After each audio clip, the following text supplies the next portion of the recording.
Praise the Lord. Praise the Lord. ஆண்டவருடைய நாமத்துக்கு மகிமை உண்டாவதாக. கேக்குதா நான் பேசுறதே? ஓகே. இந்த அருமையான நாளிலே கர்த்தருடைய வார்த்தையை உங்கள் மத்தியிலே பகிர்ந்து கொடுக்க கர்த்தர் தந்த வாய்ப்புக்காக கர்த்தரை ஸ்தோத்திரிக்கிறேன். முக்கியமாக இந்த இடத்திலிருந்து கர்த்தருடைய வார்த்தையை சொல்லுவதற்கு உற்சாகப்படுத்தின பாஸ்டர் ரெவரண்ட் போதகர் ஸ்டீபன் அண்ணன் அவர்களுக்கு, அவர்களுடைய குடும்பங்களுக்கு எங்களுடைய முழு நன்றிகளையும் உரித்தாக்குகிறோம். கோவை பட்டணத்தில் இருக்கிற வேர்ல்ட் ரிவைவல் மினிஸ்ட்ரி வசன எழுப்புதல் ஊழியத்தின் சார்பிலே உங்களை வாழ்த்துகிறோம். இந்த நாளிலும் டிசைபிள்ஷிப் ஸ்ரீசத்துவம் என்ற தலைப்பிலே பேசும்படியாக உங்கள் போதகர் கேட்டிருந்தார்கள். கர்த்தர் எனக்கு என் ஆவியிலே என் இருதயத்திலே வைத்த சில காரியங்களை நான் பேச விரும்புகிறேன். அதற்கு முன்பாக நம்ம எல்லாரும் தலைகளை தாழ்த்தி ஆண்டவரை நோக்கி பார்க்கலாம். கர்த்தர் நம்மோடு பேசும்படியாக தலைகளை தாழ்த்தி கர்த்தரை நோக்கி பார்க்கலாம்.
மனுஷன் அப்பத்தினால் மாத்திரமல்ல, தேவனுடைய வாயிலிருந்து புறப்படும் ஒவ்வொரு வார்த்தையினாலும் பிழைப்பான் என்று சொன்னபடியே கர்த்தாவே உடைய வார்த்தைகள் எங்கள் மத்தியில கடந்து வருவதாக.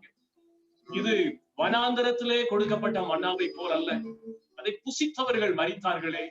நானே வானத்திலிருந்து இறங்கி வந்த ஜீவாப்பம், இந்த அப்பத்தை புசிக்கிறவன் என்றென்றும் அறியாமலும் பசியடையாமலும் இருப்பான் என்று சொல்கிறேன். உடைய சரீரமாகிய வான மன்னாவினால் உடைய வார்த்தையினால் கர்த்தர் எங்களை போஷிப்பீராக. கர்த்தர் எனக்கு பின்புலத்திலிருந்து நீ பேசும்படி ஜெபிக்கிறேன். இந்த சபைக்கு இந்த வார்த்தைகள் ஆசீர்வாதமாக பக்தி விருத்தி உண்டாக்கக்கூடியதா இருக்க கர்த்தர் அனுகூலம் பண்ணும். ஆண்டவர் எல்லா மகிமையும் எடுக்கிறோம். இயேசுவின் நாமத்தில் ஜெபிக்கிறோம் நல்ல பிதாவே. ஆமென். God bless you. அருமையான இந்த நாளிலே கர்த்தர் தந்த அந்த வாய்ப்புக்காக மறுபடியுமாய் கர்த்தரை துதிக்கிறோம். இன்னும் நம்முடைய ஷார்ஜா மற்றும் துபாய் தேசங்களிலே இந்த லாக்டவுன் இன்னும் ரிலீஸ் ஆகாம இந்த திரையிலே இருந்து ஸ்கிரீன்ல இருந்து நாம் பேசிக்கொண்டே இருக்கிறோம். ஆனால் இந்திய தேசத்திலே கடந்த 16 வாரங்கள் ஆலயத்திலே சபையிலே சென்று ஆராதனை நடத்துவதற்கு தேவன் அனுகூலங்களை ஏற்படுத்தினார். கிட்டத்தட்ட 260 நாட்கள் ஆண்டவருக்கு மகிமை உண்டாவதாக தொடர்ந்து கான்பரன்ஸ் ஜெபம் நடத்தி கொண்டே இருந்தோம். இந்த லாக்டவுன் போட்ட அந்த நாளில் இருந்து மார்ச் மாசத்தினுடைய பிப்ரவரி மாதத்தினுடைய கடைசி வாரத்திலிருந்து அக்டோபர் மாதத்தினுடைய முதல் வாரம் வரை தினமும் there was a daily conference prayer. அந்த ஜெபத்திலே எங்க சபையை சேர்ந்தவர்களும் இணைந்து கொண்டார்கள், வெளியூர் சபைகளில் இருக்கிற அநேகர் இணைந்து கொண்டார்கள். இந்த வாதை நிறுத்தப்படும்படியாக தொடர்ந்து கர்த்தருடைய பரிசுத்த ஸ்தலங்களிலே சபை கூடங்களிலே பரிசுத்தவான்கள் ஒருமித்து ஆராதனை நடத்துவதற்கான ஏற்பாடுகளை கர்த்தர் செய்து தரும்படியாக தொடர்ந்து ஜெபித்தோம். கர்த்தர் ஜெபங்களை கேட்டார். கடந்த 16 முதல் 17 வாரங்கள் தொடர்ந்து கர்த்தருடைய ஆலயத்தில் போய் ஆராதனை நடத்துவதற்கு கர்த்தர் உதவி செய்தார். துபாய் பட்டணத்திலும் ஷார்ஜா பிரதேசங்களிலும் இந்த லாக்டவுன் கம்ப்ளீட்டாக ரிலீஸ் ஆகும்படி அனைவரும் அந்தந்த ஆலய சபைகளிலே போய் ஆராதனை நடத்துவதற்கு தேவன் வாசல்களை திறந்து தருவாராக. கர்த்தர் உங்களை ஆசீர்வதிப்பாராக. டிசைபிள்ஷிப் என்ற தலைப்பிலே நீங்கள் கொஞ்ச நேரம் கர்த்தருடைய வார்த்தையை தர வேண்டும் என்று போதகர் ஸ்டீபன் அண்ணா அவர்கள் கேட்டுக்கொண்டிருந்தார்கள். ஆண்டவருக்கு மகிமை உண்டாவதாக. என் மனதிலே கர்த்தர் வைத்த சில தாட்ஸ், சில காரியங்களை நான் வேகமாக உங்கள் மத்தியிலே பகிர்ந்து கொள்ள விரும்புகிறேன். தினமும் நம்முடைய டமி ஃபெலோஷிப்புக்காக, முக்கியமாக ஸ்டீபன் அண்ணன் அவர்களுடைய குடும்பங்களுக்காக, அவருடைய கையின் கீழ் இருக்கிற சபைக்காக தினமும் ஜெபம் பண்ணி கொண்டிருக்கிறோம் என்பதை கர்த்தர் அறிந்திருக்கிறார். கர்த்தர் தாமே உங்களை ஆசீர்வதிப்பாராக. நம்முடைய எல்லாருடைய ஜெபத்தையும் கேட்டு நம்மில் ஒருவராவது இந்த வாதைக்குள்ளே விழாதபடி தேவன் அற்புதமாய் பாதுகாத்து வந்தார்.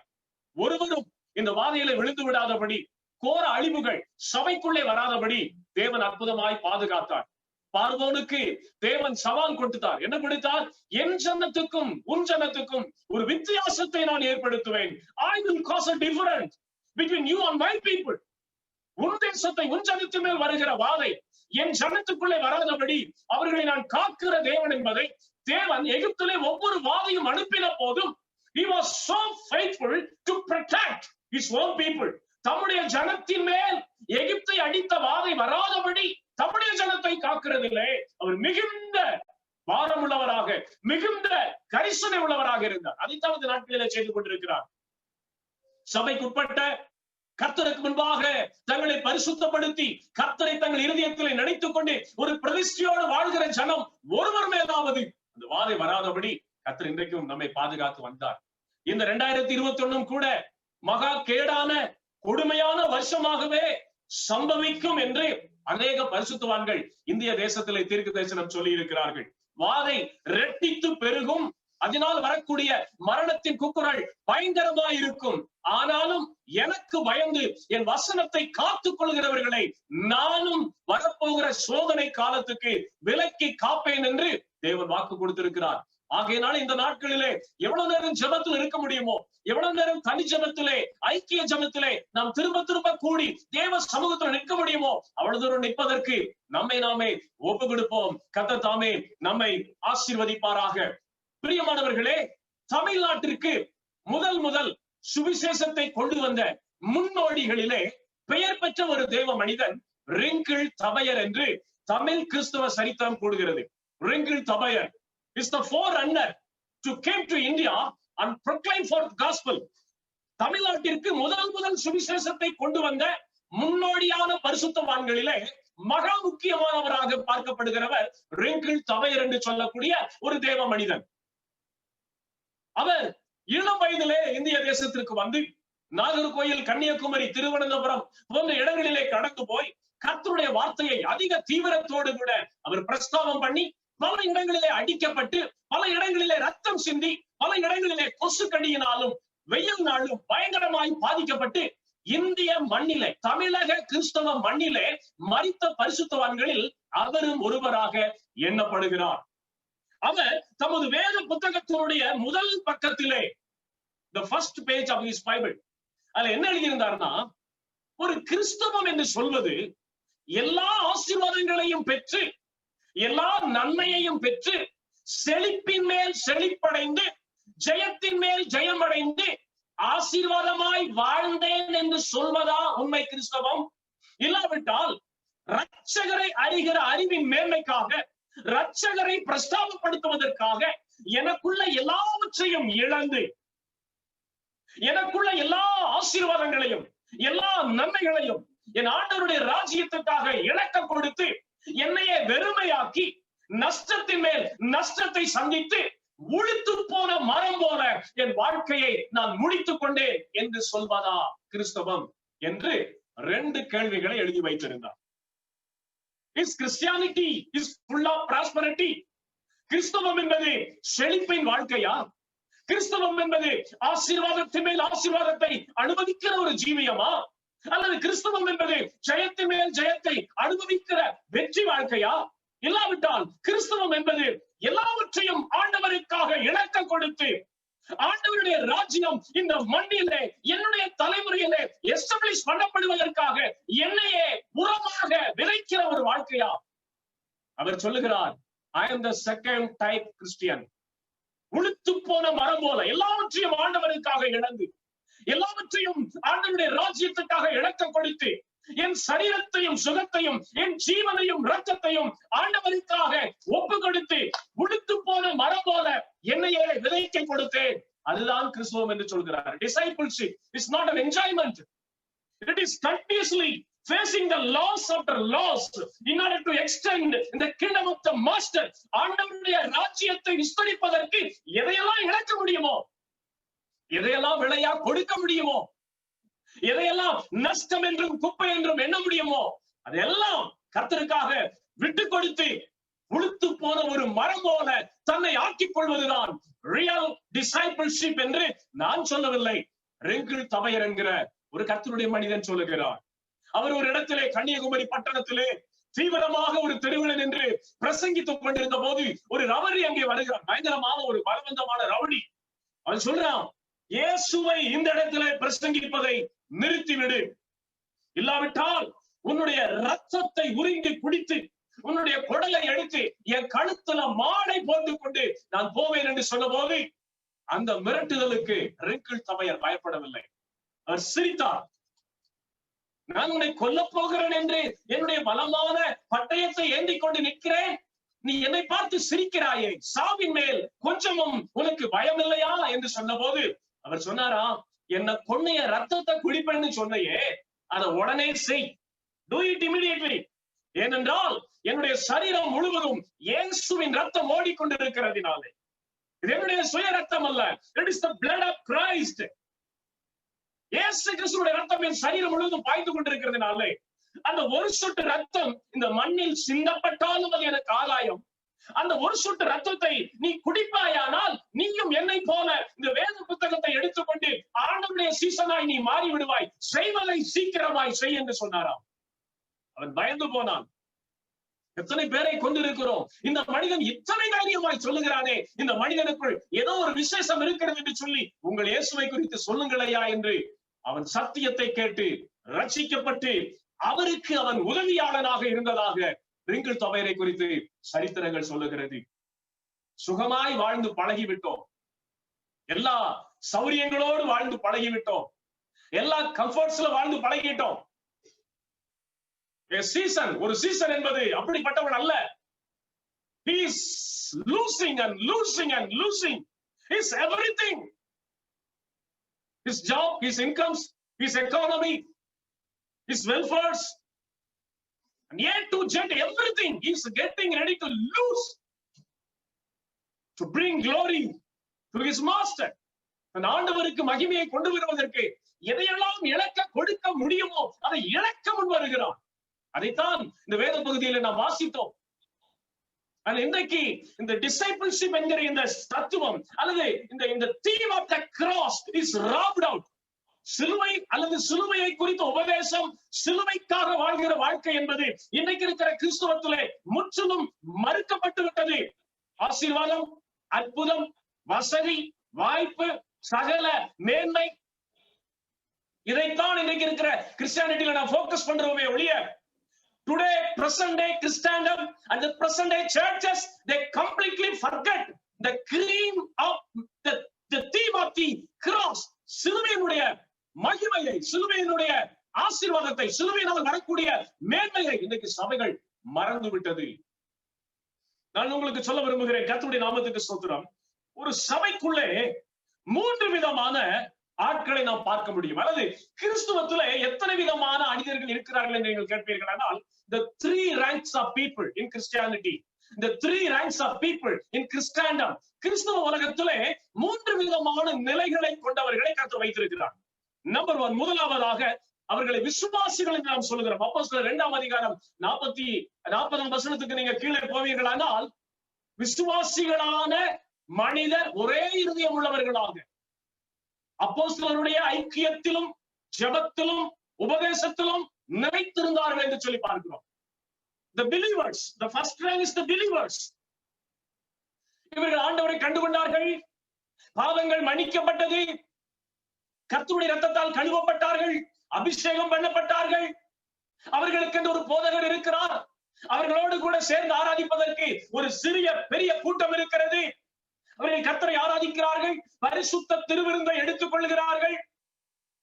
தங்களால் இயன்ற உழைப்பை, தங்களால் இயன்ற ஒத்துழைப்பை, தங்களால் இயன்ற காணிக்கை தசம பாகத்தை அந்த சபை வளருவதற்கு அல்லது அந்த ஊழியம் கட்டப்படுவதற்கு கொடுத்து விடுகிறார்கள். அந்நிலையிலே நின்று விடுகிறார்கள்.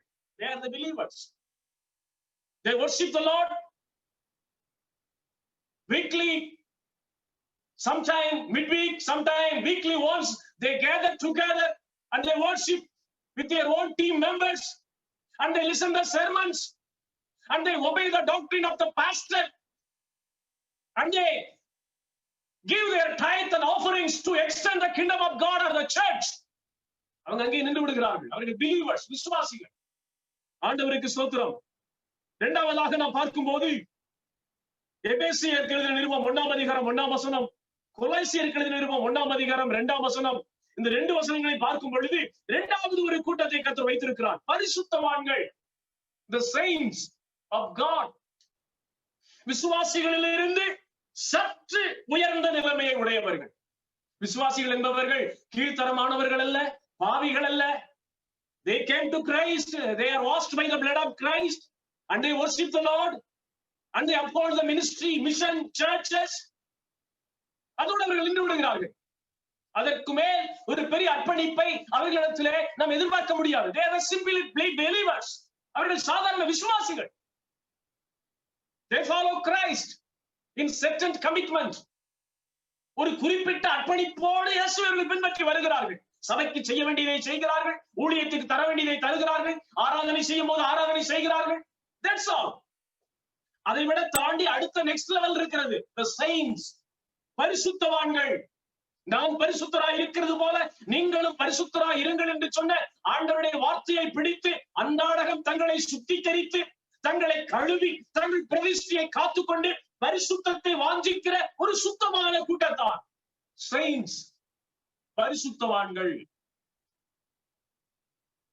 தங்கள் பரிசுத்தத்தினாலே, மனத்தாழ்மையினாலே, தங்கள் அர்ப்பணிப்பினாலே பாவம் தங்களுக்குள்ளே வந்து விடாதபடி, பின்மாற்றம் தங்களுக்குள்ளே வந்து விடாதபடி, ஆண்டவரே இப்படி செஞ்சுட்டேன், என்ன மன்னிச்சு கழுவுங்க அப்படின்னு ஒரு ஜெப தேவை வந்து விடாதபடி தங்களை பரிசுத்தமாய் காத்துக் கொள்ளுகிறதிலே மிகுந்த வைராக்கியம் உள்ளவர்கள். இந்தியாவிலே வாரணாசி என்கிற ஒரு இடம் இருக்கிறது, உங்கள் எல்லாருக்கும் தெரியும். இந்த வாரணாசிங்கிற இடத்துக்கு நாகர்கோவில் பட்டணத்திலே இருக்கிற பிரபலமான சபையிலிருந்து எம்எஸ்சி எம்ஃபில் முடித்த 2 வாலிபர்கள் வாரணாசியை நோக்கி ஊழியத்திற்காக புறப்பட்டார்கள். ஒரு பிரபலமான சபையை சேர்ந்த வாலிபர்களா இருந்ததினாலும் உயர்ந்த கல்வி 1980களிலே இந்த சம்பவம் நடந்தது. அல்ல, எம்எஸ்சி எம்ஃபில் முடித்த highly qualified, highly educated young boys, young men.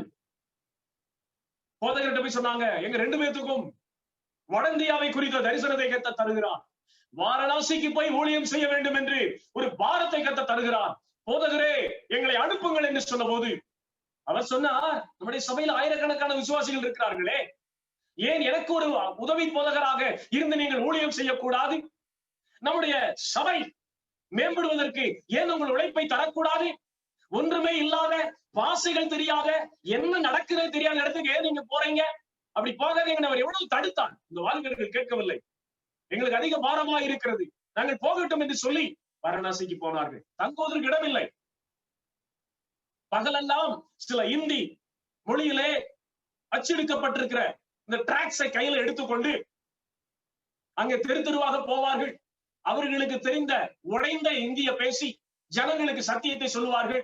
ராத்திரி நேரம் ஆகும் போது ஒரு பெரிய ஆறு, அந்த ஆறு வறண்டு கிடக்கும். எப்பொழுதுமே தண்ணி வராது. வருஷத்துல என்னைக்காவது ஒரு நாள் தான் தண்ணி வரும். அந்த ஆற்றினுடைய பாலத்தின் கீழே வந்து அந்த ஆற்றுக்குள் கிடக்கிற சில விறகுகள், சில நாணல் பொருட்களை எடுத்துக்கொண்டு வந்து அதில் தீ மூட்டி அந்த ரேஷன் அரிசியை வைத்து அதை கஞ்சியாய் சமைத்து சாப்பிட்டு விட்டு அப்படி அந்த பாலத்துக்கடியிலே படுத்துக் கொள்வார்கள். காலையில் எழுந்து ஊழியத்திற்கு போவார்கள். அப்போ இந்த கன்னியாகுமரியில் இருக்கிற அவங்க போதகருக்கு இந்த 2 வாலிபர்கள் மேல் பயங்கரமான ஒரு பாரம் வந்தது.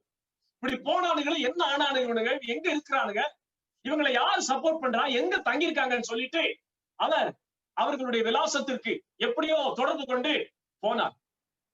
அங்க போன போதுதான் அவர் புரிந்து கொண்டார், எல்லாவற்றையும் இழக்க கொடுத்து ஒரு பாலத்தின் கீழே தங்கிக் கொண்டு பகல் முழுவதும் ஊழியம் செய்து அவர்கள் அங்கே ஊழியம் செய்கிறதை பார்த்து அவர் மிகவும் நெகிழ்ந்து போனார். அவர் சொன்னார், அருமையான தம்பிமாரே, நீங்க ஏன் கூட இருந்திருப்பீங்கன்னா எவ்வளவு நல்லவங்களை வச்சிருப்பேன். நீங்க பணமும் இல்ல, காசும் இல்ல, இந்த ரேஷன் புழுத்த அரிசியினுடைய சாப்பாடை சாப்பிட்டுட்டு இப்படி வேலை செஞ்சுட்டு இருக்கீங்களே, இது உங்களுக்கு அவசியம் தானா? தங்குவதற்கு கூட இடம் இல்லையே, உங்களை எவ்வளவு மேன்மையான வச்சிருப்பேன், ஏன்பா இப்படி பண்ணீங்கன்னு சொல்லி மிகவும் மன உண்டார். இப்போ அவங்க சொன்னாங்க, பாஸ்டர்யா, இன்னைக்கு ஞாயிற்றுக்கிழமையா இருக்கிறதுனால தமிழ்நாட்டுல கிடைக்காத ஒரு சாஃப்ட் மீட், தமிழ்நாட்டுல இதுவரைக்கும் நீங்க சாப்பிட்டு இருக்காத ரொம்ப சாஃப்டா இருக்கக்கூடிய ஒரு மட்டன் உங்களுக்கு வாங்கிட்டு வர போறேன்னு சொல்லி அவங்க போய் ஒரு மிருகத்தினுடைய கையை வாங்கி கொண்டு வந்தாரு. அதை அந்த பாஸ்டர் சாப்பிட்டு பார்த்தாரு. இவ்வளவு சாஃப்டா ஒரு மீட் இருக்காப்பா அந்த உலகத்துல, என்ன சாஃப்டா இருக்கு, வாயில வச்ச உடனே பஞ்சு மாற கரைஞ்சு போதே, இவ்வளவு டேஸ்டா இருக்கு, இந்த மிருகத்தை நான் பார்க்க விரும்புறேன் அப்படின்னு சொல்லி அந்த போதகர் சொல்லுகிறார். அப்போ அந்த மிருகம் விற்கப்படுகிற, அந்த மிருகம் அடித்து கொல்லப்பட்டு தோல் உரிக்கப்பட்டு தொங்குவிடப்பட்டிருக்கிற அந்த கசாப்பு கடைக்கு இந்த வாலிபர்கள் இந்த போதகரை அழைத்து செல்கிறார்கள். அந்த வாலிபர்கள் சொல்லுகிறார்கள், இந்த மிருகத்திற்கு டோங்கோ என்று பெயர். டோங்கோ பூனையை விட சற்று பெரிய ஒரு மிருகம், பூனையை விட சற்று பெரிய மிருகம். ஒரு மணி நேரத்திற்கு 40 கிலோமீட்டர் வேகம் ஓடக்கூடிய பராக்கிரமமான ஒரு மிருகம். Just like a tiger. ஒரு புலியை போல ஒரு மணி நேரத்திற்கு 40 கிலோமீட்டர் வேகமாய் ஓடக்கூடிய ஒரு மிருகம். அதை கொண்டு வந்து அடித்து தோல் உரித்து ரத்தத்தோடு அந்த கசாப்பு கடைகளிலே தொங்க விட்டு இருக்கிறார்கள். இந்த வாலிபர்கள் இதை போதகர்களுக்கு சொல்றாங்க, இது டோங்கோ, இது ஒரு மணி நேரத்துக்கு 40 கிலோமீட்டர் வேகத்துல போகும், இதை யாரும் அவ்வளவு சீக்கிரம் பிடிக்க முடியாது. உடனே போதகர் கேட்கிறார், ஒரு மணி நேரத்திற்கு 40 கிலோமீட்டர் வேகம் ஓடக்கூடிய இந்த சாமர்த்தியமான மிருகத்தை எப்படி அப்பா பிடித்துக் கொண்டு வருகிறார்கள், எப்படி அதை கேட்ச் பண்றாங்க, எப்படி அதை கொல்றாங்க அப்படின்னு சொல்லும் போது இந்த வாலிபர்கள் சொல்லி தந்தார்கள், pastor, it is so easy. அதை கொல்லுவது ரொம்ப எளிது. அந்த மிருகம் இருக்கிற இடத்தை சுற்றிலும் மாட்டு சாணத்தை கரைத்து அந்த தண்ணீரை, அந்த தீட்டான மாட்டு சாணம் வாசனை வீசக்கூடிய தண்ணீரை அந்த மிருகம் இருக்கிற இடத்தை சுற்றிலும் தெளித்து விட்டால் யாராவது தன்னை அட்டாக் பண்ண வந்து அந்த மிருகம் ஓடும். ஆனால் அதை சுற்றி இருக்கிற எல்லைகளில இந்த மாட்டு சாணத்தினுடைய அசுத்த வாசனை வருகிறதுனாலே அந்த எல்லையை தாண்டி அது ஓடாது. அது அப்படியே எங்கே ஆரம்பித்ததோ அங்கே திரும்பி வந்து பம்மி படித்துக் கொள்ளும். ஏனப்பா அந்த மிருகம் அப்படி செய்கிறது என்று இந்த போதகர் கேட்கிறார். அந்த வாலிபர்கள் சொல்லுகிறார்கள், சுத்தத்தின் மேல் அதற்கு அத்தனை வைராக்கியம். அசுத்தமான இந்த சாணத்தின் மீது மிதித்து ஓடி என் ஜீவனை நான் காத்துக் கொள்வதை விட நான் அடிபட்டு சாவது நலம் என்று சொல்லி அந்த மிருகம் அப்படியே பம்மி படுத்து விடுமா. அப்போ பெரிய தடிகளை, இரும்பு தடிகளை கொண்டு போய் அதை தலையில் அடித்து ரத்தம் சொட்ட சொட்ட தூக்கி கொண்டு வருகிறார். அந்த போதகருடைய மனதிலே கர்த்தர் பேசினாராம், 5 அறிவுள்ள ஒரு மிருகத்திற்கு சுத்தத்தின் மேல் இத்தனை ஒரு வைராக்கியம் இருக்குமானால் என் சபைக்கு, என் ஜனம், என் ஊழியர்கள் நான் பரிசுத்தம் உள்ளவர் என்பதை அறிந்து எனக்காக வாழும்படி அழைக்கப்பட்ட என்னுடைய பரிசுத்தவான்கள் எவ்வளவு வைராக்கியமா இருக்க வேண்டும், நான் சிநேகிக்கிற பரிசுத்தம் எங்கே என்று சொல்லி அந்த போதகரோடு கூட கர்த்தர் பேசினாராம். தேவனுடைய வைராக்கியத்துக்காக, தேவனுடைய பரிசுத்தத்துக்காகவே வாழ்கிற ஒரு கூட்ட ஜனங்கள், அவங்கதான் second rank, and they are the saints. இதையும் தாண்டி அடுத்த ஒரு கூட்டம் இருக்கிறார்கள். ரோமர் 1ஆம் அதிகாரம் 2ஆம் வசனத்திலே பவுல் எழுதும் போது தேவ பிரியர், ரோமர் 1:2 அவர் சொல்லுகிறார், தேவ பிரியர், பரிசுத்தம் உள்ளவர்களாகும்படி அழைக்கப்பட்டவர்களுக்கும் ரோமாபுரியிலே தேவ பிரியராயிருக்கிறவர்கள், தேவ பிரியர். The people who always trying to please their master by their life goals and behaviors. தங்களுடைய ஜீவியத்தின் செயல்களினாலே, தங்கள் ஜீவியத்தினுடைய அர்ப்பணிப்பினாலே, தங்கள் வார்த்தைகளினாலே, தங்கள் நடக்கைகளினாலே, தங்கள் பிஹேவியர்ஸினாலே எப்பொழுதும் தேவனை பிரியப்படுத்த வேண்டும் என்கிற ஒரு ஒரு ஒரு ஒரு வைராக்கியமான சிந்தை உள்ளவர்கள் தேவ பிரியர். தேவனை பிரியப்படுத்த வேண்டும் என்பதற்கு எதையும் இழக்க இவர்கள் ஆயத்தமாயிருப்பார்கள்.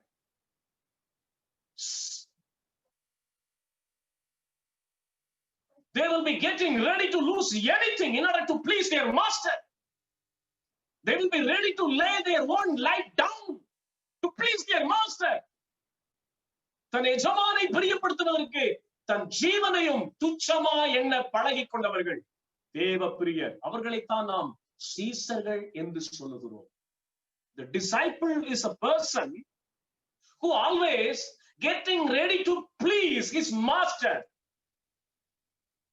He is getting ready to lose down his own precious life to bring glory to his master.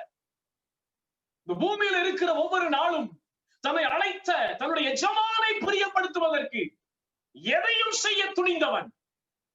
And he is the disciple.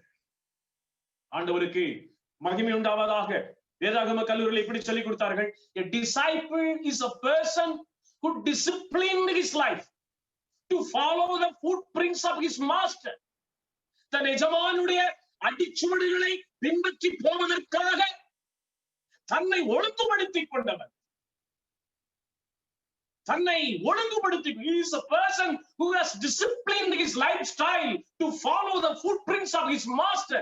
தன் எஜமானுடைய அடிச்சுவடுகளை பின்பற்றி போவதற்காக தன்னை ஒழுங்குபடுத்தினவன், தன்னையே ஒரு சட்ட விதிகளுக்கு உட்படுத்திக் கொண்டவன். தன் இஷ்டப்படி அவன் போக மாட்டான், தன் இஷ்டப்படி அவன் எதையும் செய்ய மாட்டான், தனக்கு விருப்பமானதை தான் அங்கீகரித்ததை அவன் செய்ய மாட்டான். He always seeks the approval of God. தேவனுடைய அங்கீகாரத்தை தேடியே தன் வாழ்க்கையை அவன் கழிக்கிறவனாய் இருக்கிறான். ஆண்டவருடைய நாமத்துக்கு மகிமை உண்டாவதாக. இந்த விசுவாசி என்கிற நிலைமையில் இருந்து பரிசுத்தவான்கள் என்கிற நிலைமைக்கு நாம் கடந்து வர வேண்டும். That is the second rank. பரிசுத்தவான்கள் என்கிற நிலைமையில் இருந்து தேவ பிரியன், the disciple, always trying to please the mind of God. தேவனுடைய இருதயத்தை சந்தோஷப்படுத்துவதற்கு எதையெல்லாம் இழக்க கொடுக்க முடியுமோ அதையெல்லாம் இழப்பதற்கு ஆயத்தமாயிருக்கிறவன் தேவ பிரியன். அவன் தான் தேவனுடைய சீஷனாயிருக்கிறான். ஆண்டவருக்கு ஸ்தோத்திரம். பழைய பாட்டுல அப்படித்தான் நம்ம பார்த்துட்டு வரோம். உன் ஏக சுதன் என்றும் உன் ஏக புத்திரன் என்றும் பாராமல் நான் உனக்கு காண்பிக்கும் மலைகள் ஒன்றில் போய் அவனை அங்கே எனக்காக சர்வாங்க தகன பலியாய் செலுத்துவாயாக என்று சொல்ல போது ஆபிரகாம் எதையும் யோசிக்கவில்லை. He was ready to lose his precious Isaac. ஈசாக்கை கர்த்தருக்கு கொடுப்பதில் அத்தனை ஒரு சந்தோஷம். ஆண்டவர் கேட்டார், இதுவரைக்கும் அவர் எனக்கு கொடுத்துக்கிட்டே இருந்தேன், இப்ப அவர் என்கிட்ட கேட்டார், அவர் என்கிட்ட கொடுத்ததை கேட்கிறார். அவருடைய கரத்திலிருந்து என்ன வந்ததோ அதை திரும்ப அவர் கேட்கிறாரு. I will give him, I will offer gladly. சந்தோஷத்தோடு அவர் கேட்பதை நான் கொடுத்து விடுவேன் என்று சொல்லி போகிறார். நான் இப்படி யோசித்து பார்த்தேன், எதுக்கு மோரியா மலைக்கு போய் அந்த ஈசாக்கு பலி கொடுக்கணும்? இந்த சிந்தையை மனதில் வைங்கள். Disciple is a person who is getting ready to lose anything to please his master. தன் எஜமானை பிரியப்படுத்த எதையும் இழக்க முன்வருகிறவன் அவன் சீசன் சொல்லி பார்த்துட்டு இருக்கோம். தன் ஜீவனை ரட்சிக்கிறவன் இழந்து போவான், அதை இழக்கிறவன் அதை காத்துக் கொள்ளுவான். அதைத்தான் நம்ம பார்க்கிறோம். A disciple is a person who is completely disciplined his life to follow the footprints of his master. எஜமானுடைய அடிச்சுவடுகளை பின்பற்ற தன்னை ஒழுங்குபடுத்திக் கொண்டவன் தேவனுடைய சீசன். தேவனை பிரியப்படுத்துவதற்கு எதையும் செய்ய முன்வருகிறவன். ஒருவேளை ஆபிரகாமை பார்த்து உன் கூடாரத்துக்கு பக்கத்துல கொஞ்சம் தள்ளி போய் ஒரு பலிபீடத்தை கட்டி ஈசாக்க பலியா கொடுத்துருன்னு சொன்னா உடனே செஞ்சிருப்பார் ஆபிரகாம். உடனே செஞ்சிருப்பார். ஈசாக்கு இங்க வாப்பா இந்த பலிபீடத்தை கட்டுப்பான்னு சொல்லி பலிபீடத்தை கட்ட அவன் கைய கால கட்டி மேல தூக்கி வச்சு உடனே குத்திருப்பார். நான் உனக்கு காண்பிக்கும் 3 days இரவும் பகலும் நடக்க வேண்டிய ஒரு தூரம். ஆபிரகாம் வாசம் பண்ணின அந்த இடத்திலிருந்து இந்த மோரியா மவுண்ட், அந்த ஆண்டவர் சொன்ன அந்த இடத்துக்கு போனோம்னா டே அண்ட் நைட் 3 days நீங்க நடக்கணும். அப்படி நடக்கும்போது ஆபிரகாமுடைய மனசுல என்னெல்லாம் வருதுன்னு கர்த்தர் ரீட் பண்றார். ஈசாக்கு முன்னால் நடக்கிறான், வேலைக்காரங்க நடந்துட்டு இருக்காங்க. ஈசாக்கு ஒவ்வொரு கேள்வியா கேட்டு வரான். ஏன்பா இவ்வளவு தூரம் போறோம்? சகத பலிக்கு கட்டையெல்லாம் வச்சிருக்கீங்களே, கத்தி வச்சிருக்கீங்களே, ஆட்டுக்குட்டியை நீங்க எடுக்கல, ஆடை நீங்க கொண்டு வரல. இந்த கேள்வி எல்லாம் வாயில வந்து கேட்கிறான். இந்த நேரத்தில் இந்த ஆபிரகாமினுடைய இந்த மைண்ட், அவருடைய இருதயம் எப்படி பிரதிபலிக்கிறது, இருதயத்துக்குள்ள என்னதான் இருக்குது, அவருடைய உணர்வுகள் எப்படி இருக்குது, the expression of his own heart in the time of agony, அந்த வியாகுலம் நிறைந்த நேரத்துல இந்த இருதயத்தினுடைய தோற்றம் நினைவுகள் எப்படி வெளிப்படுகிறது என்று பார்ப்பதற்காகவே தேவன் நடத்திட்டே போறார். நடத்தி போனதும் இல்லாம இவ வாயில பேசுறாரு. கட்டை இருக்குதுப்பா, நெருப்பு இருக்குதுப்பா, ஆட்டுக்குட்டி எங்கப்பா? ஆண்டவருக்கு ஸ்தோத்திரம். உங்க போதகர் ஸ்டீபன் அண்ணன் தான் சொல்லுவாரு, அவன் பலிபீடத்துல வச்சு கத்திய ஓங்கும் போது தேவன் பலவந்தமாய் அவனை வந்து தடுக்க வேண்டியதாயிருந்தது. கத்திய ஓங்கும் போது பலவந்தமாய் God has to wrestle with him. தேவன் அவனோடு போராடி அவனை நிறுத்த வேண்டியதாயிருந்தது. ஏனென்றால் தேவன் மேல் வைத்த பிரியத்துக்காக எதையும் செய்கிற தேவ பைத்தியம் கொண்டவன். A fool over God. தேவனுடைய பைத்தியக்காரன். A disciple should be like that. It cost a tremendous commitment. பெரிய ஒரு அர்ப்பணிப்பை இந்த சீசத்துவம் எதிர்பார்க்கிறது. அப்போஸ்தலர் காலத்தோடு அந்த சீசத்துவம் அப்படியே மறைந்து போய்விட்டது என்றுதான் சொல்ல வேண்டும்.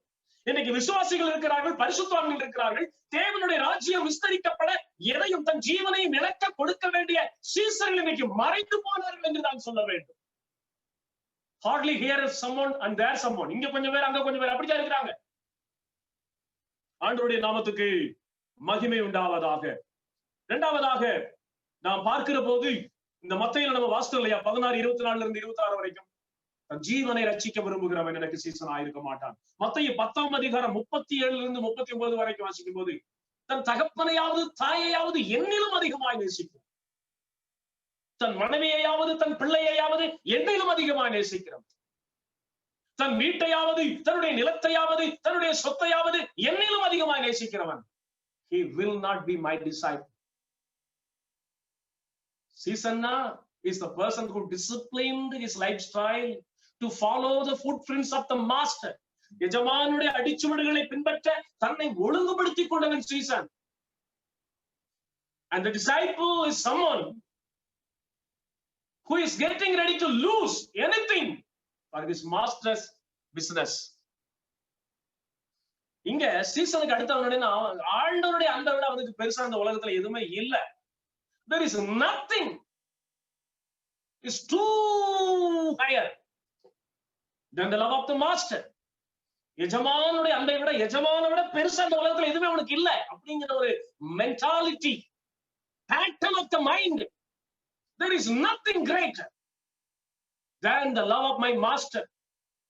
எனக்காக என்னிடத்தில் அன்பு கூர்ந்து எனக்காக தம்மைத்தாமே ஒப்பு கொடுத்த அந்த எஜமானுடைய அன்பை விட இந்த உலகத்தில் எனக்கு பெருசா ஒண்ணுமே இல்லை அப்படிங்கிற ஒரு சிந்தையை தனக்குள்ளே உருவாக்கி கொண்டவன். His whole love and whole love is only belongs to his master. ஆண்டவருக்கு ஸ்தோத்திரம். கிட்டத்தட்ட 40 வருஷங்கள் ஊழியத்திலே வல்லமையாய் பயன்படுத்தப்பட்டு 2014ஆம் ஆண்டிலே தன்னுடைய ஓட்டத்தை முடித்த நெல்லை ஜெபராஜ் என்கிற ஒரு பரிசுத்தவானுடைய செய்தியை போன வாரம் யூடியூப்ல கேட்டுக்கிட்டு இருந்தேன். 40 long years he worked for the kingdom of God. அவர் சொல்லுகிறார், என்னுடைய 19வது வயசுல இயேசுவை சந்தித்தார். என்னுடைய 22வது வயதிலே என்னுடைய படிப்பு, என்னுடைய பங்களா, என்னுடைய அரண்மனை, எனக்கு இருக்கிற எல்லாத்தையும் வேண்டாம்னு விட்டுட்டு ஆண்டவருக்கு பின்னால வர தீர்மானம் பண்ணேன். என்னுடைய 27 அல்லது 28வது வயது வந்த போது திருமணம் முடித்து ஒரு குடும்பத்திற்கு தலைவனா இருக்கக்கூடிய வாய்ப்பினை தேடி வந்தது. எனக்கும் என் ஆண்டவருக்கும் நடுவே, அந்த அன்புக்கு நடுவே வேற யாரும் வரக்கூடாதுன்னு சொல்லி என்னுடைய திருமண வாழ்க்கையையும் குடும்ப வாழ்க்கையையும் ஆண்டவருக்காக தூக்கி எறிந்தேன். அன்றைக்கு எடுத்த தீர்மானத்தை இன்று வரை நான் காத்து வந்தேன். My master's love is the sole important one to me. என்னை ஆட்கொண்ட என் எஜமானுடைய அன்பை விட இந்த உலகத்தில் இருக்கிற தாய் அன்பு, தகப்பன் அன்பு, மனைவி அன்பு, பிள்ளையின் அன்பு எதுவுமே எனக்கு பெரிதாய் தெரியாததினாலே I throw down everything to bring glory to the master. இந்த 45-43 வருஷமாக நான் உண்மையாய் நடந்து வந்திருக்கிறேன். என் கைகளில் சுத்தத்தோடு இருந்திருக்கிறேன். என் மனதிலே பரிசுத்தமாய் இருந்திருக்கிறேன். என் எண்ணங்களிலே சுத்தமாய் இருந்திருக்கிறேன் என்று சொல்லி அவர் பேசினதை, கடைசி செய்தியிலே அவர் பேசினதை நான் கேட்டேன். A disciple is someone who is getting ready to lose anything for the master's business. எஜமானுடைய காரியத்திற்காக எதையும் இழக்க கொடுக்கிறவன் தான் சீசன் என்று சொல்லி பார்த்தோம். பவுலை குறித்து பார்க்கும் போது சரித்திரத்திலே 22 வயதாய் அவர் இருக்கும்போது தேவன் இந்த பவுலை பிடித்தார். இந்த 18 வயதிலிருந்து 22 வயது வரை 4 வருடங்கள் கிறிஸ்தவத்தை அழிக்க வேண்டும், இந்த புதிதாக உருவெடுத்து வருகிற இந்த நியூ ரேஸ் ஆஃப் கிறிஸ்டியன், கிறிஸ்தவர்கள் என்று சொல்லக்கூடிய இந்த இனத்தை இந்த பூமியில இல்லாதபடி அழித்து விட வேண்டும். யெகோவா வானத்தையும் பூமியும் உண்டாக்கின தேவனுக்கு தேவ தூஷணத்தை உண்டாக்கக்கூடிய the new group of the people, this Christian should be raised out from the ground. இந்த உலகத்திலிருந்து அழிக்கணும்னு சொல்லி 4 வருடங்கள் கட்டுமையாய் உழைத்து சபைகளை அடிப்பதும் பரிசுத்தவான்களை கொல்லுவதுமான காரியங்களிலே அவள் தீவிரித்து போனார். 22 வயதாய் இருக்கும்போது தேவன் அவரை தமஸ்குக்கு போற வழியிலே சந்தித்தார் என்று சரித்திரம் சொல்லுகிறது. 22 வயதிலிருந்து கோடாளியால் வெட்டுப்பட்டு சாக வேண்டிய 68வது வயது வரை கிட்டத்தட்ட 40க்கும் அதிகமான ஆண்டு காலங்கள் ஆண்டவருக்காக அவர் ஓடிக்கொண்டே இருந்தார். கொரிந்தியர் புஸ்தகத்தில் நான் வாசிக்கும் போது 5 தடவை கல்லறியப்பட்டேன்னு சொல்றார். கப்பல் சேதத்தில் இருந்தேன், கள்ள சகோதரர்களால் வந்த மோசத்தில் அகப்பட்டுக் கொண்டேன், குளிரிலும் பசியிலும் பட்டினியிலும் கிடந்தேன், வஸ்திரம் இல்லாமல் நனைந்தேன், இன்னும் கள்ள சகோதரர்கள் என்னை நிந்தித்தார்கள், சாத்தான் என்னை மோசம் போக்கினான், என் சரீரத்திலே சத்துரு ஒரு முல்லை போல இருந்து இரவு பகலும் என்னை குத்திக் கொண்டிருந்தான். ஒன்றும் கிறிஸ்துவுக்காக நான் ஓடுகிற ஓட்டத்தை நிறுத்தவே முடியவில்லை என்று சொல்லி அவர் ஓடிக்கொண்டே இருந்தார். அவருடைய சரீரத்தில் உச்சம் தளர்ந்து உள்ளங்கால் வரைக்கும் அடிப்படாத இடமே இல்லையா, எங்க பார்த்தாலும் தளம்பாதான் இருக்கும்.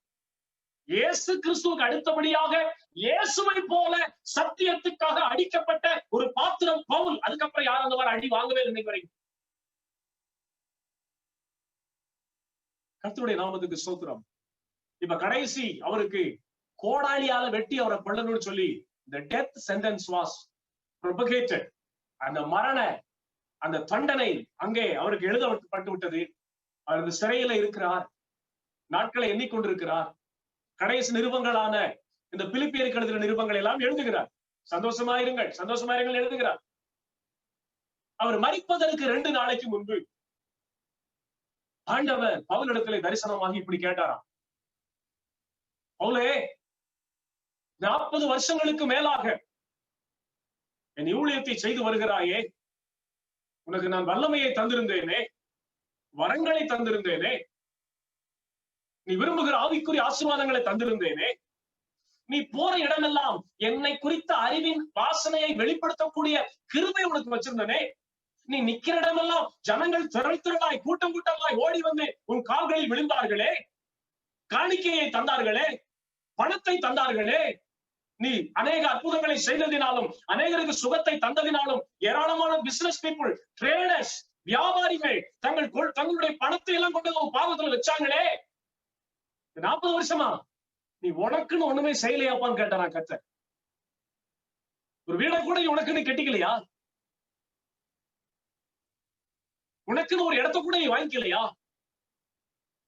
இந்த 40 வருஷமா எல்லாம் உனக்கு தந்திருந்தானே. What you have earned for yourself, உனக்காக நீ என்ன சம்பாதிச்சிருக்கிற? உனக்கு ஒண்ணுமே இல்லையாப்பா அப்படின்னு சொல்லி கேட்டப்போ ஒண்ணுமே இல்லாண்டது. எஜமானை அறிகிற அறிவின் மேன்மைக்காக I consider everything as a loss, the dust. என் எஜமானை அறிகிற அறிவின் வாசனைக்காகவும் அவரை அறிகிற அறிவின் வாசனையை சமுதாயத்துக்குள்ளே வெளிப்படுத்துவதற்காகவும் நான் எல்லாவற்றையும் நஷ்டம் என்றும் குப்பை என்றும் நான் எண்ணி வந்தேன் என்று சொன்னார். 20 PhD வாங்கியிருக்காரு, டாக்டரேட், 20 டாக்டரேட்ஸ். அந்த காலத்துல அவருடைய பேங்க் அக்கவுண்ட்ல $6 கோடி அவருடைய பர்சனல் அக்கவுண்ட், 6 crores ரோமானிய பணம் அவருடைய அக்கவுண்ட்ல. such a great millionaire, அவ்வளவு பெரிய ஒரு ஐஸ்வர்யவான், நல்ல தத்துவ சாஸ்திரி, scholar, highly educated scholar, Greek and Hebrew speaking person. எபிரேயம் நல்லா பேச தெரியும், கிரேக்கும் நல்லா பேச தெரியும், புலமை பெற்றவர், பல மொழிகளில் புலமை பெற்றவர், 20 PhD வாங்கினவர், 6 கோடி பர்சனல் பேங்க் அக்கவுண்ட் வச்சிருந்தவர். எல்லாத்தையும் நஷ்டம் என்றும் குப்பை என்றும் எண்ணி ஆண்டவரை அறிகிற அறிவின் மேன்மைக்காக 40 வருஷங்களிலே 2 கோடி ஆத்துமாக்களை ஒரு ஆண்டவருக்காக சம்பாதித்து வைத்திருந்தார். 2 crores of the souls. அவளுக்கு அப்புறம் இவ்வளவு பெரிய ஆத்தும அறுவடைய இன்று வரை யாரும் செய்யவில்லை என்று சொல்லப்படுகிறது. ஆனால் கடந்த 2019 மரித்த பில்லி கிரஹாம் அந்த அறுவடையும் தாண்டி பலத்த ஊழியங்களை செய்து மரித்தார். 20வது நூற்றாண்டு வரை பவுலுக்கு அப்புறம் அவ்வளவு பெரிய அறுவடையை செய்தவங்க எந்த ஊழியக்காரனுமே இல்ல. ஆனா கடந்த 2019 மரித்த பில்லி கிரஹாம் 250 மில்லியன் ஆட்களுக்கு சத்தியத்தை பிரசங்கித்திருந்தார். ஆனா எத்தனை பேர் சத்தியத்துக்குள்ள வந்தாங்க அப்படிங்கிறத கணக்கெடுக்க முடியலன்னு சொல்றாங்க. 2 கோடி ஆத்துமாக்களை ஆண்டவருக்காக சம்பாதித்திருந்த பவுல் ஆண்டவர் கேட்கிறார், உனக்கு நீ ஒண்ணுமே சம்பாதிச்சுக்கலையா? No Lord, I am empty-handed. உம்மை அறிகிற அறிவின் மேன்மைக்காக, உம்முடைய அறிவின் மேன்மையை பிரஸ்தாபப்படுத்துவதற்காக I lost everything. கர்த்தர் கேட்கிறார், உன்கிட்ட என்ன பாருன்னு சொல்லும் போது, அடிபட்டு நொந்து பலவீனப்பட்ட சரீரம் இருக்குது, கொஞ்சம் ரத்தம் உள்ள ஓடிக்கிட்டு இருக்குது, அது என்ன செய்ய போற? அதையும் பானபலியாய் வார்த்து என் ஓட்டத்தை முடிக்க விரும்புகிறேன். He is a disciple. ஆண்டவருடைய நாமத்துக்கு மகிமை உண்டாவதாக. அப்ப டிசைபிள்னா யாருன்னு பார்த்தோம். 2வது டிசைபிளுடைய காஸ்ட், ஒரு சீசனா இருக்க வேண்டியவனுடைய விலைக்கிறேன்னு பார்த்தோம். 3வது பார்த்து முடிக்கலாம், the capacity to produce spiritual multiplication. The capacity to produce spiritual multiplication. ஆவிக்குரிய உலகத்திலே ஒரு பெருக்கத்தை உண்டாக்குகிற திறன் படைத்தவன் தான் season. Is the person who is having a complete capacity to produce more and more souls for the kingdom of God. ஆண்டவருடைய ராஜ்யத்துக்காக ஆவிக்குரிய உலகத்திலே ஒரு மகா பெருக்கத்தை, ஸ்பிரிச்சுவல் மல்டிப்ளிகேஷன் என்று சொல்லுகிறார்கள். அவர்தான் சீசன், சும்மா இருக்க மாட்டான். ஆண்டவரை பின்பற்றி ஆண்டவரை பிரதிபலித்து தனக்கு அப்புறம் ஆண்டவரை பிரதிபலிக்கிற ஒரு கூட்டத்தை இந்த பூமியில ஏற்படுத்தி வைத்து விட்டு போகிறவன். He is the disciple. Spiritual multiplication. He is the person who is having lot of capacity to produce people for the kingdom of God. ஆண்டவருடைய ராஜ்யத்துக்காக ஜன சதலங்களை உருவாக்கி ஒரு திரள் கூட்டத்தை நிறுத்தி தன் ஓட்டத்தை முடித்து போகிறவன் ஒரு season. And he is not enjoying his life in the world. உலகத்திலே வாழ்க்கையை அனுபவிக்கிறவன் அல்ல season. And he is suffering more and more. And he is losing himself more and more. He keeps his life as a fertilizer. ஒரு உரத்தை போல தன் வாழ்க்கையை மாற்றிக் கொண்டவன். அவளுக்குள்ள ஒரு வல்லம் இருக்குது. ஜெபிச்சுட்டு போற வல்லமே இல்ல, ஆராதனை பண்ணிட்டு போற வல்லமே இல்ல, என்ன போல ஒரு சாதாரண பிரசங்கம் என்ற வல்லமே இல்ல. He has the power to produce someone just like he is.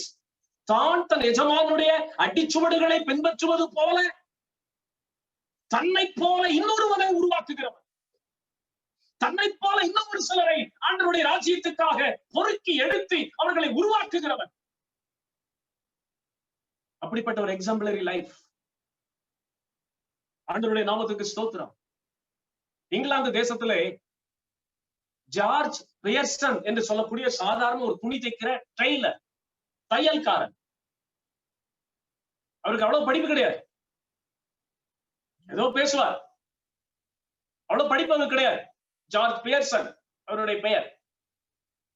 ஆனா சீசர்களை உருவாக்குவதிலே கைதேர்ந்த மனிதன். யாராவது ஒருத்தர் போயிட்டா ஆண்டவரை ஏற்றுக்கொள்ளாம வெளியே வர முடியாது.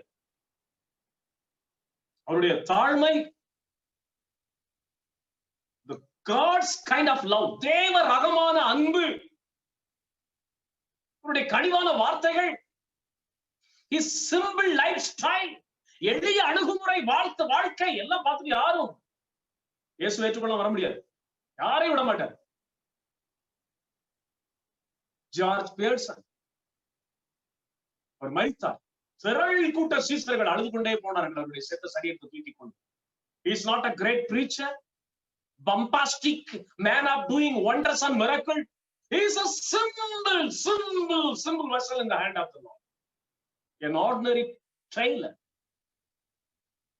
திரள் கூட்ட சீசர்கள் போறாங்க. அவருடைய கல்லறையில் எழுதி வச்சாங்களாம், 80 வருஷ காலங்கள் ஜார்ஜ் பியர்சன் இந்த உலகத்தில் இருந்தார். உலகத்திலிருந்து ஒன்றையும் தனக்கென்று அவர் எடுத்துக் கொள்ளவும் இல்லை, உலகமும் அவரை தன் கைகளில் வைத்துக் கொள்ள முடியவும் இல்லை. எத்தனை அருமையான வார்த்தை பாத்தீங்களா? உலகத்திலிருந்து ஒன்றையும் தனக்கென்று அவர் எடுத்துக் கொள்ளவும் இல்லை, உலகமும் அவரை தன் கைகளில் வைத்துக் கொள்ளவும் முடியவில்லை. Such a beautiful exemplary life, such a role model. உலகம் அவரை ஆளுகை செய்யவில்லை, உலகம் அவருக்குள்ளும் அவர் உலகத்துக்குள்ளும் இல்லை. இன்றைக்கு அவருடைய கல்லறையில் அந்த வாசகம் தான் எழுதியிருக்கிறாங்க. உலகத்திலிருந்து ஒன்றையும் அவர் எடுத்துக்கொள்ளவும் இல்லை, உலகமும் எந்த காரியத்திலும் அவரை தன் கைகளில் கைப்பற்றி கொண்டிருக்கவும் முடியவில்லை. Exemplary life. என்னதான் சத்தம் போட்டு பிரசங்கம் பண்ணாலும் சீசர்களை உருவாக்க முடியாது. Life full of testimony, exemplary life. நம்ம பேசுறதை விட நம்ம வாழ்க்கை பேசுது. நம்ம வாய் சத்தம் போட்டு பேசுறதை விட நம்முடைய வாழ்க்கை சைலன்ஸா பேசிட்டே இருக்குது. People are observing. ஆண்டவருக்கு ஸ்தோத்திரம். 2 தீமோத்தேயு 2ஆம் அதிகாரம் 2ஆம் வசனத்திலே increase the spiritual group of people Pavul சொல்றார். increase, make them increase, rapidly increase the spiritual group of people. ஆவிக்குரிய ஒரு ஜன சமுதாயத்தை உருவாக்குகிறதிலே தீமோத்தேயுவை நீ தீவிரமாயிரு சொல்றார். the spiritual multiplication, capacity to produce spiritual multiplication. ஆவிக்குரிய ஜனத்தொகையை உருவாக்குவதில்லை. the spiritual population, the God's population increase out, அதை அதிகமா ஸ்திரப்படுத்தி உருவாக்குன்னு சொல்லி 2 தீமோத்தேயு 2:2 பவுல் சொல்லுகிறார். என்ன சொல்லுகிறார்? நான் the first generation, உன்னிடத்திலே second generation ஒப்புவித்தவைகளை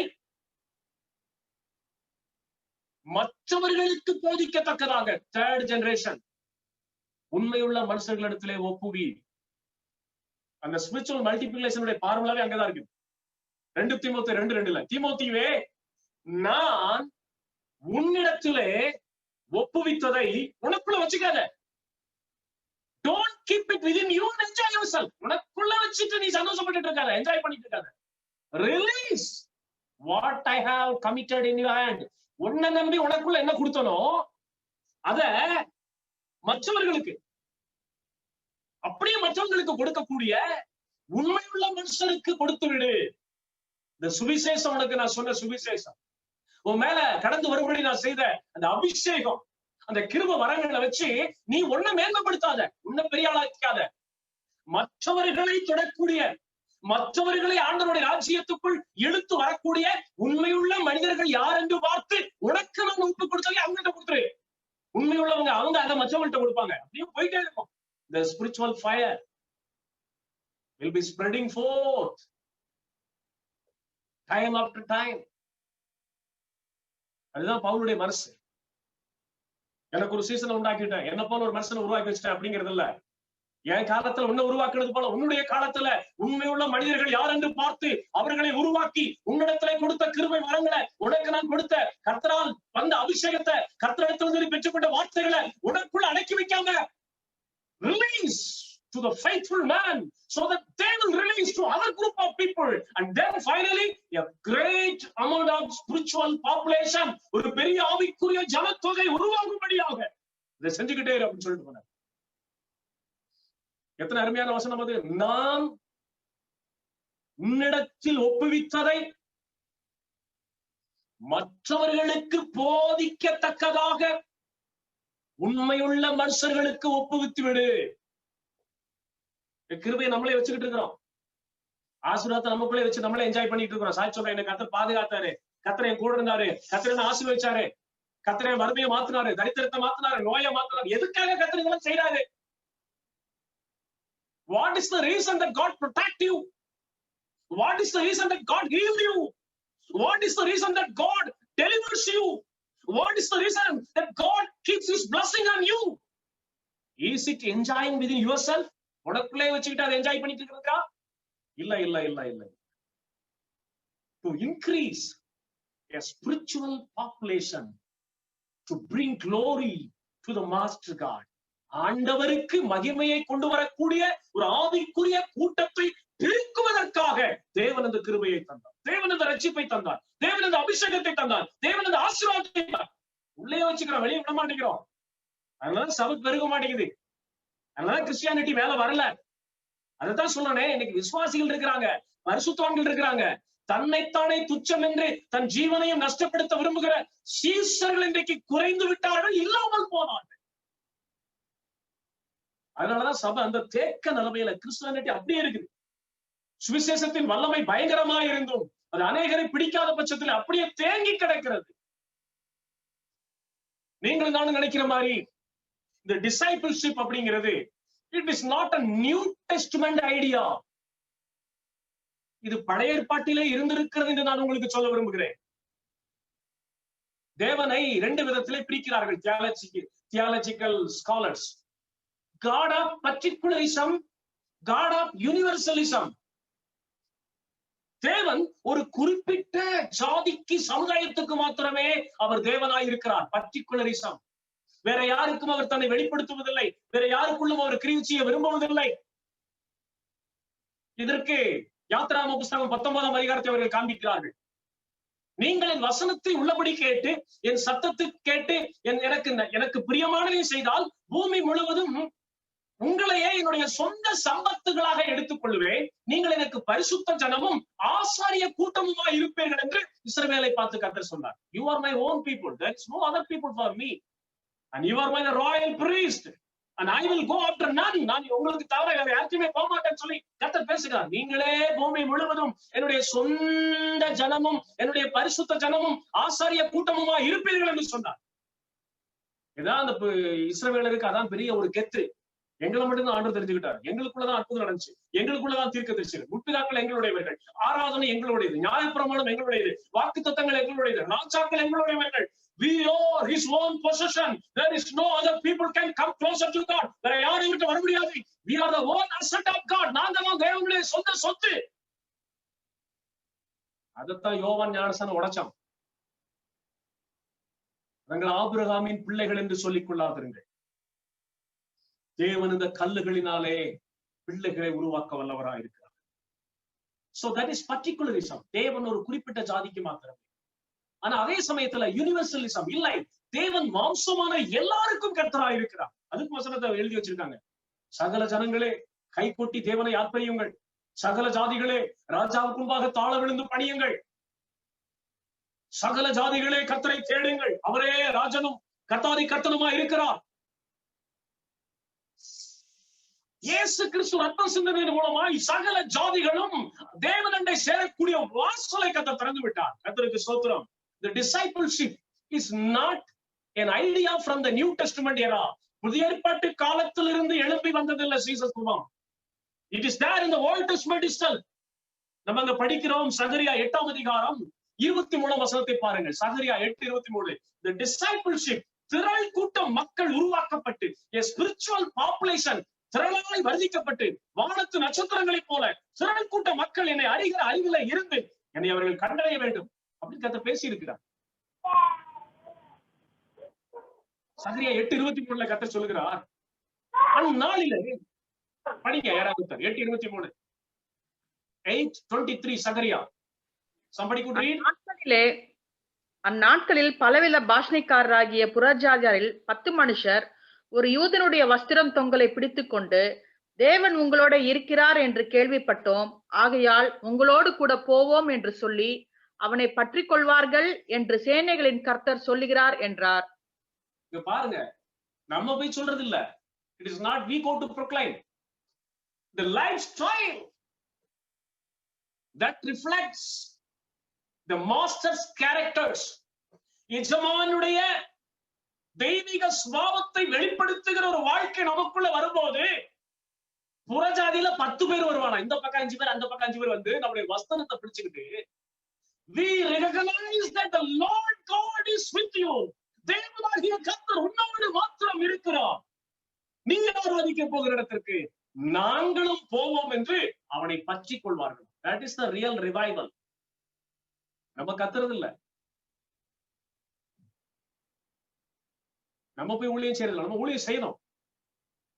லைஃப் ஸ்டைல்ல ஒரு மாற்றம் இல்லாம, ஒரு சாட்சி உள்ள ஜீவியம் இல்லாம, எஜமானுடைய வாழ்க்கையை பிரதிபலிக்கிற ஒரு முன்மாதிரியான வாழ்க்கை இல்லாம நம்ம என்ன ஊழியம் செஞ்சாலும் nobody will come after us. No one will come after us.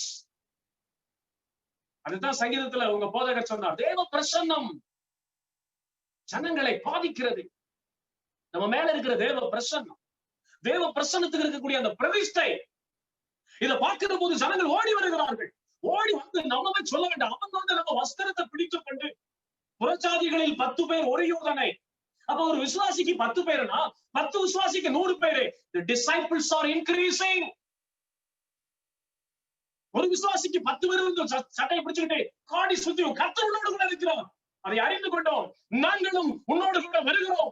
பின்னாலே வருவாங்களாம். ஒரு விசுவாசிக்கு 10 பேர், ஒரு சபையில 100 பேர் இருந்தா ஒரு வருஷத்துல 1000 பேர். ஏன் இந்த வல்லமை விளங்கல? இதுதான் கர்த்தருடைய மனசு. சீசர்கள் உருவாகணும் அப்படிங்கிறது பழைய ஏற்பாட்டிலே கர்த்தர் போக்கஸ் பண்றார். The discipleship in the mind of God right from the Old Testament era. பழைய ஏற்பாட்டு காலத்திலேயே ஒருத்தன் ஊர்ல ஒருத்தனை வம்சத்துல ஒருத்தன் இல்ல, திரள் கூட்ட மக்களை நாமத்தை அறிஞ்சிருக்கணும் அப்படின்னு சொல்லி கர்த்தர் அங்கே புலம்புகிறார். இந்த இடத்துல நம்ம இல்ல. யூதனுடைய வஸ்திரத்தை 10 பிரஜாதிக்காரர்கள் 10 வேலை பாசைக்காரர்கள் வந்து பிடித்துக் கொண்டு கர்த்தரோடு இருக்கிறார், நாங்களும் வருவோம். அதான் வசனம். இன்னைக்கு நம்ம என்ன சொன்னாலும் சர்ச்சுக்கு மக்கள் வர்றது கிடையாது. என்ன புலம்பினாலும் இன்னைக்கு ஒரு லெதார்ச்சிக்கா ஆண்டவரை தேடுற காரியத்தில் இன்னைக்கு எல்லாம் குளிர்ந்து போன நிலைமையில் இருக்கிறார்கள். பட் இந்த வசனம் நிறைவேறணும், அந்த வசனத்துக்கு பாத்திரமா நடக்கணும். ஒரு எக்ஸாம்பிளரி லைஃப், கர்த்தருடைய பிரசன்னத்தை வெளிப்படுத்துகிற ஒரு வல்லமையான வாழ்க்கை நமக்குள்ள இருக்கணும். இருக்கும்போது வலது புறத்துல 5 பேரும் இடது புறத்துல 5 அந்நிய மனுஷர்கள் ஓடி வந்து நம்முடைய வஸ்திரத்தை பிடித்துக் கொண்டு, God is with you brother, கர்த்தர் உன்னோடு கூட இருக்கிறார், நாங்களும் உன்னோடு கூட வருகிறோம், பற்றிக் கொள்வார்கள். That is a discipleship. கடைசியாக சொல்லி முடிக்கிறேன். என்னாகமத்தின் புஸ்தகத்திலே இந்த 13ஆம் அதிகாரங்களிலே நீங்கள் பார்ப்பீர்களானால் அங்கேயே கர்த்தர் எழுதுகிறார். The discipleship அப்படிங்கிறது அங்கேயே கர்த்தருடைய மனசுல இருக்கு. 14ஆம் அதிகாரத்திலே கர்த்தர் சொல்கிறார், 13ஆம் வசனத்திலிருந்து படிக்கும்போது, மோசே கர்த்தரை நோக்கி, என்னாகமம் 14:13 வேர்ட்ஸ்ல இருந்து, மோசே கர்த்தரை நோக்கி, எகிப்தியரை கேட்பார்கள், அவர்கள் நடுவில் இருந்து உம்முடைய வல்லமையினால் இந்த ஜனங்களை கொண்டு வந்தீரே, கர்த்தராகி நீர் இந்த ஜனங்களின் நடுவே இருக்கிறதையும், கர்த்தராகி நீர் முகமுகமாய் தரிசனமாகிறதையும், உம்முடைய மேகம் இவர்கள் மேல் நிற்கிறதையும், பகலிலே மேகத்தூணிலும் இரவிலே அக்கினி தூணிலும் நீர் இவர்களுக்கு முன் செல்லுகிறதையும் கேட்டிருக்கிறார்கள். இந்த தேசத்து குடிகளும் அப்படியே சொல்லுவார்கள், ஒரே மனிதனை கொள்ளுவது போல இந்த ஜனங்களை எல்லாம் நீ கொள்வீரானால் அப்பொழுது உம்முடைய கீர்த்தியை கேட்டிருக்கும் புறஜாதியார் கர்த்தர் அந்த ஜனங்களுக்கு கொடுப்போம் என்று ஆணையிட்டிருந்த தேசத்திலே அவர்களை கொண்டு போய் விடக்கூடாதே போனபடியினால் அவர்களை வனாந்தரத்திலே கொன்று போட்டார்கள் என்பார்களே. ஆகையால் கர்த்தர் நீடிய சாந்தமும் மிகுந்த கிருபையும் உள்ளவர் என்றும் அக்கிரமத்தையும் மீறுதலையும் மன்னிக்கிறவர் என்றும் குற்றம் உள்ளவர்களை குற்றமற்றவர்களாக விடாமல் பிதாக்கள் செய்த அக்கிரமத்தை பிள்ளைகளிடத்தில் 3ஆம் 4ஆம் தலைமுறை மட்டும் விசாரிக்கிறவர் என்றும் நீர் சொல்லி இருக்கிறபடியே என் ஆண்டவருடைய வல்லமை பெரிதாய் விளங்குவதாக. உம்முடைய கிருபையினுடைய மகத்துவத்தின்படியையும் எகிப்தை விட்டது முதல் இந்நாள் வரைக்கும் இந்த ஜனங்களுக்கு மன்னித்து வந்ததின்படியேயும் இந்த ஜனங்களின் அக்கிரமத்தை மன்னித்தருளும் என்றான். 20ஆம் வசனம், அப்பொழுது கர்த்தர் உன் வார்த்தையின்படியே மன்னித்தேன். அடுத்து சொல்றார் பாருங்க, பூமி எல்லாம் கர்த்தருடைய மகிமையால் நிறைந்திருக்கும் என்று என் ஜீவனை கொண்டு சொல்கிறேன். பூமி எல்லாம் இந்த ஜனத்துக்கு மாத்திரமல்ல என் மகிமை. My glory is not only available for this people group of Israelites, and the whole nations of the universe shall see my glory. பூமி முழுவதும் என் மகிமை விளங்க வேண்டும். பூமியில் இருக்கிற மாம்சமான ஒவ்வொரு மனிதனும் என் மகிமையை பார்க்க வேண்டும். My glory shall pass through over every nook and corner of the world. அத்தனை அங்கே எழுதுறாரு, பூமி முழுவதும் என் மகிமையால் நிரம்பியிருக்கு. டிசைபிள்ஷிப், சிறு கூட்ட ஜனமாய் இருப்பது கர்த்தருக்கு பிரியம் அல்ல, ஒரு திரள் கூட்ட ஜனம். Spiritual multiplication. So three key things I want to re-emphasize again. Number one, disciple is a person who disciplined himself to follow the footprints of master. எஜமானுடைய அடிச்சுவடுகளை பின்பற்றுவதற்காக தன்னை ஒழுங்குபடுத்திக் கொண்டவன் சீசன். நம்பர் 2, சீசனுடைய விலைக்கிரயம் ஆண்டவரை பிரியப்படுத்துவதற்கு எதையும் இழக்க முன் வருகிறவன். Number 3 is the man of having capacity to produce a spiritual multiplication. ஆவிக்குரிய பெருக்கத்தை உருவாக்குகிற திறன் படைத்தவன் சீசன். அப்போஸ்தலர்கள் அப்படிதான் பண்ணி போனாங்க. கர்த்தர் தாமே இந்த வார்த்தைகளினாலே நம்மை ஆசீர்வதிப்பாராக. ஒரு சீசனாய், விசுவாசியாய் அல்ல, ஒரு பரிசுத்தவான் என்கிற நிலைமையிலே திருப்தி அடைந்து வாழ அல்ல, தேவ பிரியன் என்கிற அந்த பிரைம் லெவலுக்கு இந்த வருஷத்திலே நம்மையும் நம்முடைய சபையையும் கர்த்தர் கொண்டு போவாராக. நல்ல வாய்ப்பை தந்ததற்காக நான் கர்த்தருக்கு மகிமையை செலுத்துகிறேன். உங்கள் அவருக்கும் அருமையான உங்கள் போதகருக்கும் என்னுடைய நன்றியை தெரிவிக்கிறேன். God bless you. Thank you. God bless you.